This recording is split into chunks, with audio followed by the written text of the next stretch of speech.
السلام عليكم ورحمة الله وبركاته. معكم خبيرة التجميل نوزة الزغول من صالون ملاك الزهور للسيدات.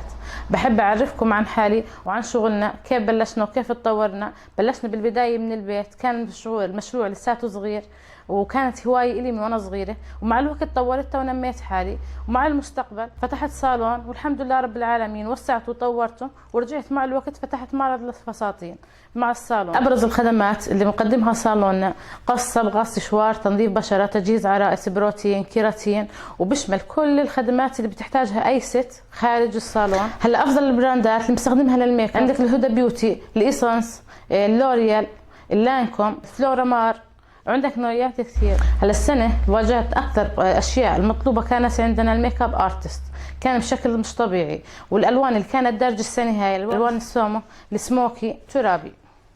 بالنسبة للصبغات، أجود البراندات اللي احنا بنستخدمها كلها إيطالي وأفضلها المو.